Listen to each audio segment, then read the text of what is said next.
अस्सलाम वालेकुम। प्रोग्राम आईना के साथ ताहिर अहमद भट्टी आपकी खिदमत में हाजिर है। आज भी हस्ब मामूल कुछ ऐसी बातें जिनका तज़किरा शजर ममनुआ बनता जा रहा है, उन्हीं की तरफ तवज्जो दिलानी मकसूद है। एक दोस्त कोई 1.5-2 साल पहले पाकिस्तान से चक्कर लगा के आए, कुछ दिन वहाँ उनका क़याम भी रहा। तो वो अपनी उस वक्त के तजारब और अपना एक्सपोजर जो भी था, या जिस तरह उनका जो जो वास्ता पड़ा, तो वहाँ से उन्होंने जो चीज़ें अखज़ की, वो उन बातों को हमारे साथ एक गुफ्तगू में शेयर कर रहे थे। कहने लगे मसला ये हुआ है कि वहाँ पर अगर जो 60+ वाले लोग हैं, उन्होंने फ्रस्ट्रेट होकर बिल आखिर मायूसी को अडॉप्ट कर लिया है, and they are happily married with status को, अब जैसा चलता है चलने दो। तो वो तो बात समझ में आती है कि 40 साल उनके सामने खिलवाड़ होता रहा सियासियात के साथ, समाजियात के साथ, इक्तसादियात के साथ। तो उसके बाद उन्होंने वो एक बंद गली की तरफ चूँकि जा रहे थे सारे, और अब जब वो 60+ को गए हैं, तो अब वाकई वो बंद गली में खड़े हैं।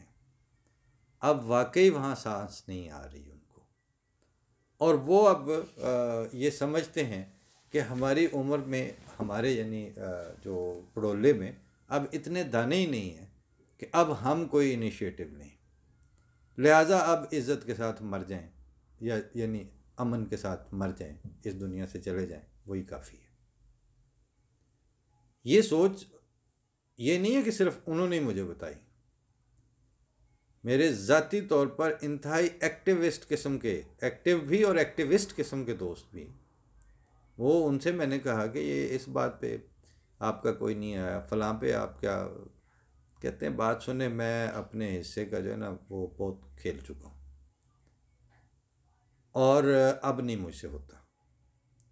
अब मैं अपना घर बना लिया है, मैं अब उसमें चुप करके बैठा हुआ हूँ, किताबें पढ़ता हूँ, अपने कुत्ते के साथ खेलता हूँ, गाने सुनता हूँ, और बस अपने रिटायरमेंट की ज़िंदगी गुजार रहा हूँ। जब दिल चाहता है तो कुछ ना कुछ लिख देता हूँ। तो ये हक उनको है, वो इस तरह रहना चाहते हैं, वो रह लें। लेकिन इस तरह रहते हुए उनके साथ कुड़ने का प्रोसेस और कुड़ने का फिनोमेना भी साथ साथ जारी है। वो औरतों पर हमले, वो बच्चों पर हमले, वो बच्चों के मुस्तकबिल पर हमले, वो पॉलिटिकल राइट्स की डिनायल, वो आपके जो राइट ऑफ एक्सप्रेशन है उसकी डिनायल, वो पाकिस्तान में प्लूरलिस्ट सोसाइटी की अदम मौजूदगी, इन चीज़ों के ऊपर कुड़ते हैं बैठ के। जब कुड़ते हैं तो कभी कभी हमसे भी गुफ्तगू कर लेते हैं, या हम उनको जहमत दे लेते हैं। लेकिन ये जो हमारे दोस्त आए थे विज़िट करके, इनकी जो फाइंडिंग्स थी या इनका जो इम्प्रेशन था, उसको वो सपोर्ट करते हैं। उसके बाद एक दूसरा तबका है जो ज़ाती तौर पर बहुत वजाहत के साथ ये महसूस कर रहा है कि हम अब जिस लाइन पर या जिस डगर पर बहसीयत मुआशरा और बहसीयत कौम और बहसीयत मुल्क चल पड़े हैं, ये डगर हलाकत की राह है। इसके नतीजे में कौमें किसी ज़िंदगी की सुबह के में जाके ज़हूर नहीं करती, आगे अंधेरा है इसके बाद। लेकिन हुआ क्या है कि उसके साथ ऐसी मायूसी दामनगीर है, जिस मायूसी को वो मसलहत और वक्त की हालात की के तकाज़े के तौर पर कबूल करके उस सिलसिले पे चल पड़े हैं। फिर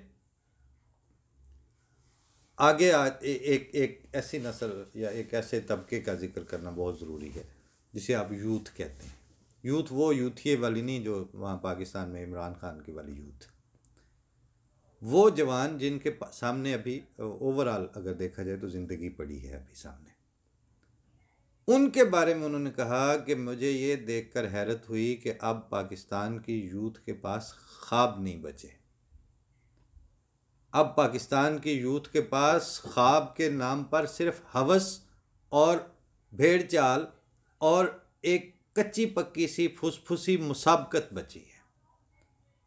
वो किस तरह देख रहे हैं, वो अपनी तालीम को देख रहे हैं, डायरेक्टली किस नौइयत की जॉब मिलेगी, उससे कितने पैसे आएंगे, मैं उससे क्या मोटरसाइकिल ले सकूँगा या मैं उससे कार ले सकूँगा, कार होगी तो वो कौन सी होगी, वो छोटी होगी या बड़ी होगी।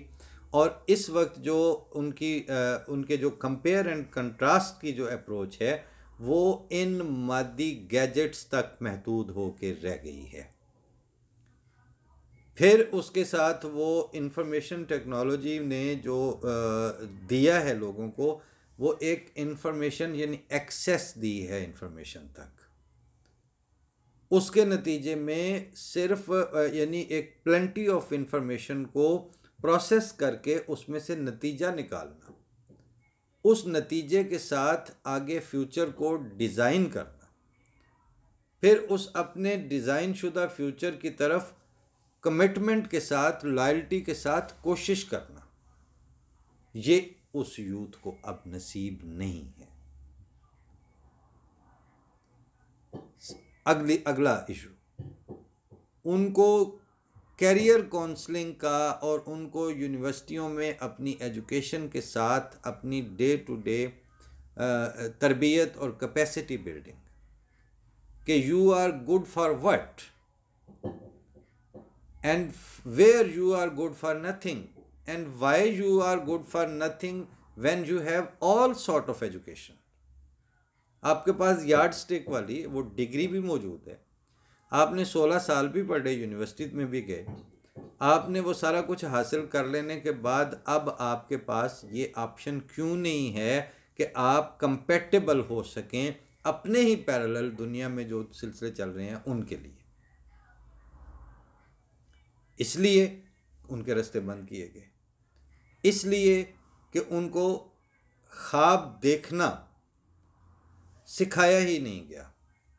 मैंने कुछ अर्सा पहले 2001 में Abdul international centre for theoretical physics Italy का एक ऑफिशियल विज़िट किया कोई चंद हफ्ते का। उसमें जो उनसे ज़ाहिर है पूरा सेंटर देखना था, वहीं के आम था, मुख्तलिफ लोगों से मुलाकात भी रही। तो एक साहब जो डॉक्टर फ़हीम हुसैन साहब ने, वो कोई वहीं इटालियन ही थे, उनके सबॉर्डिनेट, उनको उन्होंने कहा कि इनको डॉक्टर साहब का कमरा, डॉक्टर सलाम साहब का, और वो उनकी लाइब्रेरी और उनके जहाँ मेडल्स की डिस्प्ले हुए हैं वो हिस्से मुख्तलिफ जगह दिखाएं।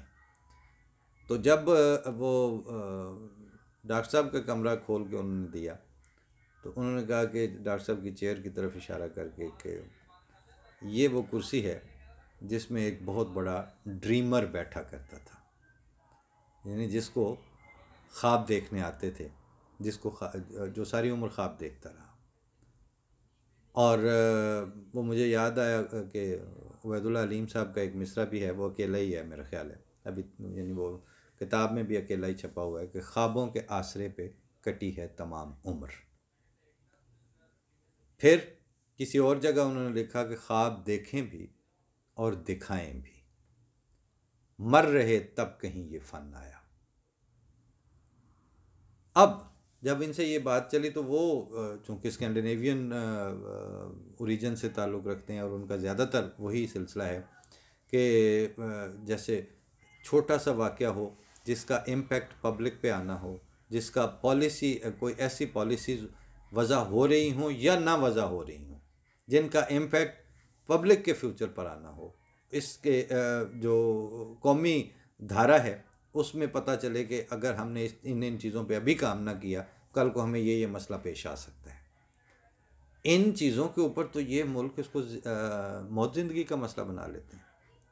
भाई दी मुझे किसी ने पूछा कि वो सुना है 16 तारीख से आपके जर्मनी में वहाँ लॉकडाउन शुरू हो गया है, तो क्या सिचुएशन है आपकी? सुना है सख्त लॉकडाउन है। मैंने कहा जी बिल्कुल सख्त लॉकडाउन है, लेकिन चूँकि जो उसका नफाज करने वाले इदारे हैं उनमें और पब्लिक के दरमियान आइडियल कोऑपरेशन की सिचुएशन मौजूद है। बेहतरीन तर्ज अमल है कि आप अभी हम 2 दफ़ा घर से गए हैं अपने 1-2 छोटे छोटे काम करने के लिए, हमें किसी ने नहीं रोका, इसलिए कि ये अंडरस्टूड है कि ये बंदा अकेला जो निकला है ये अपनी कार में, ये थोड़ी देर बाद कोई इसको काम होगा वो करके इसने घर वापस चले जाना है। वहाँ एक तो वो बंदर का तमाशा तो यहाँ है ही नहीं किसी रास्ते में कि वो उधर डुगडुगी बजा रहा है और उधर लोग इकट्ठे हो गए। इस तरह तो वो तमाशा लगाने देंगे तो फिर पब्लिक को वो अट्रैक्ट करेगा ना वो तमाशा।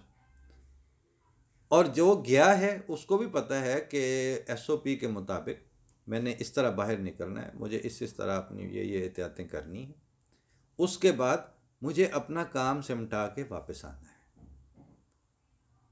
और बाकायदा यानी किसी ज़माने में मैंने पढ़ा था कि जो ज़फ़रुल्लाह खान साहब ने उसमें लिखा अपनी किसी तहरीर में कि अगर मतलब वो एहतमाम के साथ वापस जाके अगर लाइट जलती रह जाती थी वो उसको बंद करते थे, और वो कहते थे कि ये जो बिजली बचेगी उसमें कोई इसी वक्त में, इतने ही वक्त में जबकि हम बाहर हैं और वो ये बल्ब अगर जलता रह गया तो यही वक्त और ये टाइम बिजली का ये एनर्जी जो है वो किसी पढ़ने वाले स्टूडेंट के काम आ जाएगी, क्योंकि अगर ये नहीं होगी हमारे रिज़र्व पूल में तो उसको ज़रूरत पड़ेगी फिर तब भी नहीं मिलेगी।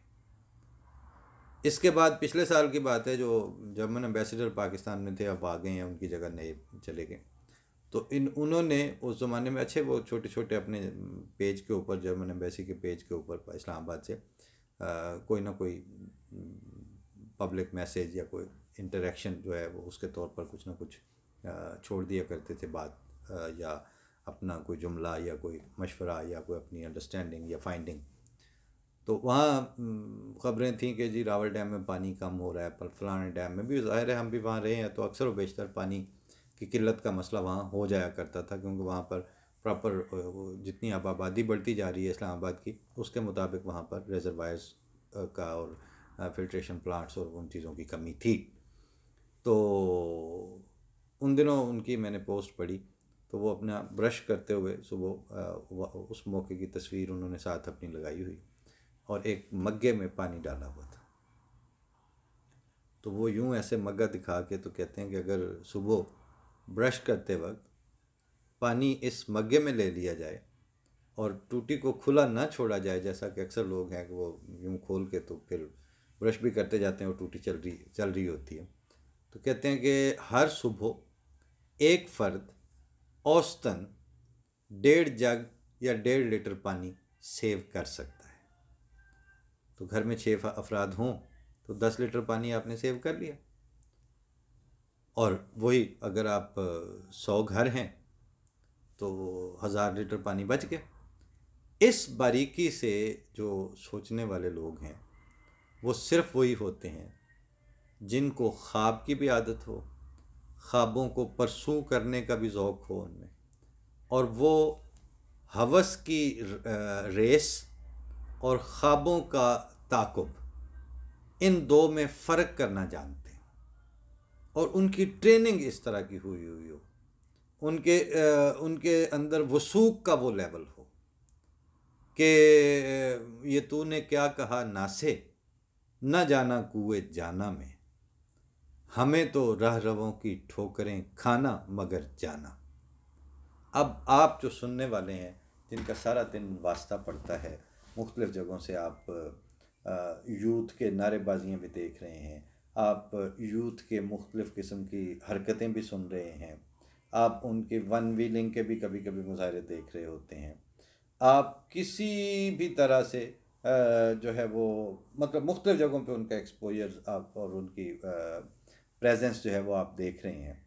क्या आप समझते हैं कि वो ख्वाबों को परसू कर रहे हैं या वो सिर्फ हवस और एक जिसे रेस है, और वो भी मटेरियलिस्टिक रेस जिसमें काता और ले दौड़ी के तहत आज उनको अपॉर्चुनिटी मिले, कल वो उसका नतीजा निकाल लें। और ये जैसे कहते हैं ना कि पब्लिक अपनी बादशाहों के दीन पर होती है, अन्नास वाला दीन मुलूक हैं, उसी के तहत आप एक भी मतलब मैं तो खैर वहाँ पे हल्का दर हल्का मेरे सामने है ना कि फ़लाँ जो था वो कब MPA बना, फ़लाँ कब MNA बना, MPA और MNA बनने से पहले उसकी मईशत और मुआशरत क्या थी, MPA बनने के बाद उनकी मईशत और मुआशरत क्या हो गई।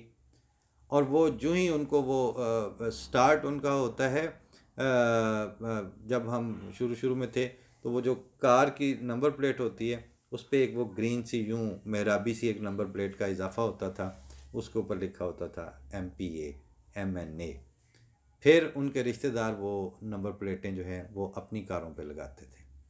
फिर उसी से आगे उस गाड़ी की बुनियाद पर वो बदमाशी करते थे, उस गाड़ी की बुनियाद पर वो नाजायज़ असला लेके घूमते थे, वो MNA और MPA की नंबर प्लेट वाली जो है। फिर उन्हीं में से बाज़ को जब वो सूबाई या वफाकी लेवल पर कोई मिल जाती है वजारत या मुशीर या कुछ, फिर उनकी गाड़ी पे फ्लैग आ जाता है। जब फ्लैग आता है फिर वो ब्यूरोक्रेसी के अपने ज़िले के अपने इलाके के लोकल पुर्जे जो हैं उनके स्क्रू टाइट करना, उनको अपनी यानी ज़िले के एडमिनिस्ट्रेटिव अफसर से अपनी ज़ाती रखेल में बदलना। फिर वो इस प्रोसेस में पढ़ते हैं। फिर वो पब्लिक उनको देख रही है, जो महरूम तबका है वो महरूम तर होता जा रहा है उनके सामने। ताकत उनके नज़दीक एक बुत बनती है जिसके फिर वो रज रज के और एक दूसरे से बढ़ बढ़ के पुजारी बनते हैं। वहाँ जो अहले इल्म की इज़्ज़त है वो बाज़ार में बिकती है, वो बाज़ार सरे बाज़ार रुसवा होते हैं। अहले फ़हम अहले फ़न वो उनका वक़ार, उनकी इस्तेज़ा और उनकी जो जो तहकीर है वो रोज़मर्रा का चलन बन जाती है। उस पर फिर वो फ़िक्रा सादिक आता है कि चोर उचक्का चौधरी और गुंडी रान परदान। अब आप देख लें कि जितना वो जो चोर उचक्का वाला स्टफ़ था वो आपका चौधरी बना, वो आपका ज़िम्मेदार बना, वो आपके अरबाब हलो अकद बने उनके सामने मिलके, और फिर उसका नेक्सस बना, उसका गठ जोड़ हुआ आपकी करप्ट क्लर्जी और मुल्लायत के साथ। यानी हैरत होती है, बल्कि वो कहते हैं कि समझ नहीं आती कि इस पे अब इंसान क्या कहे। खामा अंगुश्त बदंदा है कि इसे क्या लिखिए, नातका सरब गरेबां है इसे क्या कहिए। कि वो मुफ्ती कभी वो 3-4 हरीम शाहों के साथ वो मतलब स्कैंडलाइज होने के बाद फिर भी उसका टाइटल मुफ्ती है, और वो फिर भी वो एक टोपी सिर्फ उसे चाहिए और एक दाढ़ी, और उसके बाद उसका टाइटल वो मुफ्ती है। इसी तरह वो तारिक जमील साहब, इनके तो ज़ाहिर है सरकारी तौर पर वो इस वक्त रूहानी पेशवा बने हुए, तो वो कल परसों किसी ने लगाया हुआ था, ज़ाहिर है मौसूफ बीमार थे कोरोना की वजह से, वो किसी अस्पताल में दाखिल थे रावलपिंडी में या किसी जगह। तो 12 लोग तो फिर हाफसा तो इसी तरह है, बात करने से बाज नहीं आएंगे, क्योंकि इन्होंने 27 मार्च पिछले जो जब कोरोना शुरू हुआ तो मौसूफ का ही बयान था कि ये कोरोना जो है वो फहाशी और बेहयाई की वजह से होता है इंसानों को। अब वो उनको खुद हो गया, तो नीचे उन्होंने लिखा हुआ था हम तो अब दुआए खैर ही कर सकते हैं। बात यह है कि उन्होंने अपनी मजहबी जहालत को प्रमोट करते वक्त ये ख्याल नहीं किया कि ये जो मैं स्टेटमेंट दे रहा हूँ ये कितनी वैलिड है। मैं ज़ाती तौर पर ये नहीं समझता कि उन्होंने कोई फहाशी की होगी या कोई ऐसी हरकत की होगी, ठीक है, बहरहाल इतने कुछ दूधों नहाए हुए भी नहीं है। ज़ाहिर है कि जो सियासतदान हैं, जो मौलवी है, जो इस वक्त सरकारी और सियासी मौलवी और सियासी जो लीडर है, वो तो हमारा सिस्टम ही ऐसा है कि शरीफ आदमी को तो वो क्यों बनने देंगे। मगर डॉक्टर परवेज़ हूद भाई अच्छे खासे दानिश्वर आदमी हैं, कभी आपने सुना है कि उनको हुकूमत ने रब्ता करके कहा हो कि आइए आपको आपकी फ़लाँ जगह एक्सपर्टीज़ की ज़रूरत है? सवाल ही पैदा नहीं होता, बल्कि उल्टा कहीं ना कहीं वो उनके दस्तों गरेबां होंगे, उनके साथ लड़ाइयाँ करेंगे, सब कुछ करेंगे, लेकिन उनकी दानिश से और उनकी जो इल्म है उससे कभी फ़ायदा उठाते हुए आप नहीं देखेंगे। इसी तरह और बहुत सारे नाम हैं जो कदरे उनमें मोहतात रवि है, या वो रुक के या ठहर के बात करना चाहते हैं। हमारे उस्ताद हैं, वो कभी कभी छोटा सा वो फेसबुक पे अपना स्टेटस दे देते हैं जिसमें वो चाहते हैं कि वकील जो हैं उनमें रख रखाव और नशिस्तों बर्खास्त की तमीज़ और तमद्दन और उसकी वक़ार पैदा हो, उसके लिए वो लिखते भी रहते हैं। लेकिन अब हद अदब है, हमारे बुज़ुर्ग उस्ताद हैं, लेकिन उनकी अब कौन सुनेगा? क्यों कि अपॉर्चुनिस्ट मुआशरा जो है वो रुक के नहीं देखता, वो बस आगे अपनी झोंक में बढ़ता चला जाता है। उस वक्त सिर्फ अल्लाह ताला ही है जो उनको रोक सके। वो किसी ने ज़ाहिर है दोस्तों से ज़िक्र होता ही रहता है, तो वो जमात अहमदिया के हवाले से भी बाज़ ऐसी हरकतें मुस्तकिल सरजद होती हैं। तो मेरे गैर अहमदी दोस्त ही हैं, खुतबात वो भी सुनते हैं इमाम जमात अहमदिया के, तो कहते हैं कि वो आपके जो हुजूर हैं उन्होंने तो कोई ख़ास नोटिस नहीं लिया। मैंने कहा तुम क्या समझते हो कि 2 कंसेक्टिव खुतबों में हज़रत साहब ने 2 दफ़ा ये ज़िक्र कर दिया कि अल्लाह ताला इनकी फिर जल्द पकड़ करे।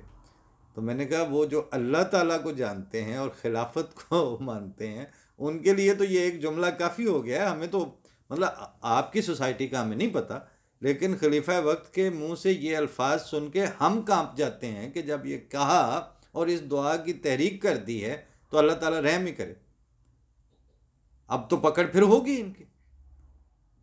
लेकिन ये फीलिंग्स तब आती हैं जब आप खुदा और फिर खुदा के भेजे हुए को एक टचेबल रियलिटी समझते हैं।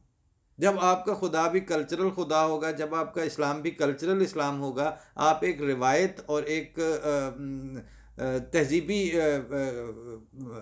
गैजेट के तौर पर दीन और रूहानियत और दुआ और मज़हब को लेके फिर रहे होंगे, तो फिर तो खुदा आपका असातीर और किस्से और कहानी वाला है ना। किस्से और कहानी वाले खुदा से कौन डरे? आप इसीलिए नहीं डरते, किस्से और कहानी वाले खुदा है इसलिए आप उससे नहीं डरते। अहमदियों को मतलब ठीक है जो आप उनके साथ आप कर रहे हैं वो अपनी जगह पर, लेकिन ये तो बहुत बड़ी खुशकिस्मती है कि वो, और ये खुशनसीबी आज की नहीं है। मिर्ज़ा साहब के मुअय्यन अल्फाज थे, बस तुम खुश हो और खुशी से उछलो कि खुदा ताला के कुर्ब का मैदान कुर्ब पाने का मैदान खाली है। उन लोगों को उसकी तरफ तवज्जो ही नहीं है। तो उन्होंने कहा कि तुम ज़ोर से उसमें दाखिल हो जाओ क्योंकि वो है ही खाली, अब आप जाओ वहाँ जाके डेरे जमा लो। तो अहमदियों ने डेरे जमा लिए खुदा ताला के कुर्ब पाने वाले मैदान में। उनको उसकी समझ भी आती है, उनको पता भी होता है कि जो कुछ भी हो जाए खुदादारी 6 गमदारी। अगर तुम खुदा रखते हो तो फिर क्या गम रखते हो? इस पैरेलल सिचुएशन के साथ वास्ता उस तबके से है कि जिनको अब ख्वाब से कोई दिलचस्पी नहीं रही, और जिनको ख्वाब से दिलचस्पी नहीं रहती उनका कमिटमेंट का तो सवाल ही उनमें पैदा नहीं होता। वो हवस और बगटुट रेस है जिसमें वो एक दूसरे के ऊपर गिरते पड़ते जाएंगे, भेड़ चाल की तरह। आगे भेड़ चाहे वो खाई में गिर रही हो सारी। तो इसलिए ये मुश्किल से दिन हैं, और इसमें से अल्लाह ताला कोई तुखरिजुल हय्य मिनल मय्यत व तुखरिजुल मय्यत मिनल हय्य, वो जो करता है दिन से रात और रात को दिन में दाखिल करता है, तो अब खुदा ताला इस रात में से कोई सुबह के आसार, जागे कोई सितारा सुबह यकीन के फिर, सर से बुलंद हो गया सैल तवहुमात, हर तीरगी में तूने उतारी है रोशनी, अब खुद उतर के आके स्याह तर है कायनात। इसी के साथ इजाज़त। अस्सलाम वालेकुम।